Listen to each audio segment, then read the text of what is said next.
Morti e infortuni sul lavoro, cambiare si può, ecco come. Questo è il titolo provocazione di un convegno organizzato da Vega Formazione e che si è svolto a Zelarino in provincia di Mestre venerdì 11 maggio.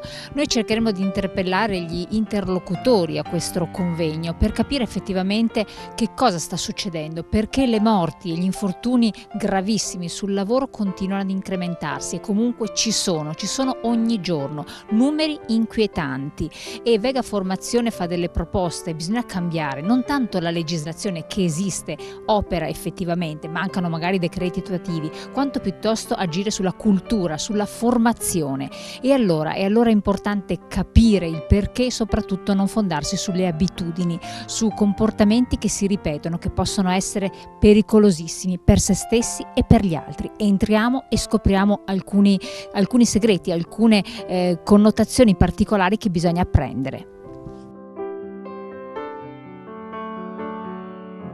Oggi vogliamo porre l'attenzione su alcuni aspetti che secondo noi sono ancora carenti e sono relativi all'organizzazione aziendale della sicurezza, i controlli che l'azienda deve mettere in atto per la sicurezza, i controlli che gli enti di controllo devono mettere in atto e poi ci focalizziamo anche su un aspetto relativo alla formazione di cui tanto si parla, si continua a parlare, si dice che è necessaria e indispensabile, se ne fa anche molta, ma forse ancora in modo inefficace.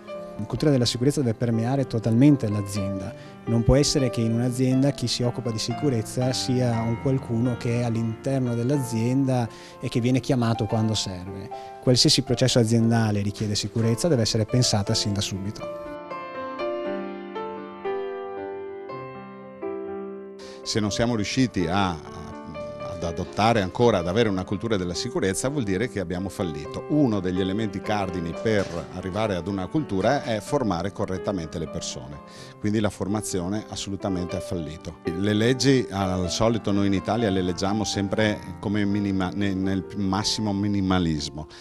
Ad esempio quando parliamo di corsi di formazione di sicurezza il legislatore ha sempre imposto delle durate minime e dei contenuti minimi, mentre bisognerebbe non applicare solo il minimo ma fare qualcosa di più per personalizzare la formazione, addestrare in base ai rischi specifici dell'azienda in modo che i lavoratori siano ben al corrente di quello a cui vanno incontro e possano porvi attenzione e rimedio.